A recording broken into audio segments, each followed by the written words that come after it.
День Победы и в огнях салюта Эдуард Асадов. День Победы и в огнях салюта будто гром. Запомните навек, что в сражениях каждую минуту, да, буквально каждую минуту погибало 10 человек. Как понять и как осмыслить это? 10 бодрых, крепких, молодых, полных веры, радости и света, и живых, отчаянно живых.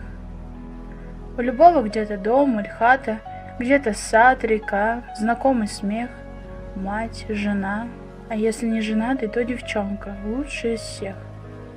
На 8 фронтах моей отчизны уносил войны водоворот. Каждую минуту 10 жизней, значит, каждый час уже 600. И вот так 4 долгих года, день за днем, невероятный счет. Ради нашей чести и свободы все сумел и одолел народ. Мир пришел как дождь, как чудеса, яркой синей душу опаля. Вешний вечер, птичьи голоса, облаков вздымая паруса, как корабль плывет моя земля.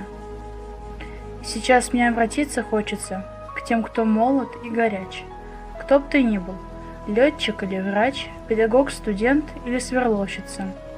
Да, прекрасно думать о судьбе, очень яркой, честной и красивой. Но всегда ли мы к самим себе подлинно строги и справедливы? Ведь, кружась меж планов и идей, мы нередко, честно говоря, тратим время попросту зазря на десятки всяких мелочей. На тряпье, на пустенькие книжки, на раздоры, где никто не прав, на танцульки, выпивки, страстишки. Господи, да мало ли на что. И неплохо б каждому из нас, а ведь есть душа, наверное, в каждом, вспомнить вдруг о чем-то очень важном, самом нужном, может быть, сейчас. И сметя все мелкое, пустое, скинув скуку, черствость или лень, вспомнить вдруг о том, какой ценою куплен был наш каждый мирный день. И судьбу замешивая круто, чтоб любить, сражаться и мечтать. Чем была оплачена минута? Каждая, при каждая минута.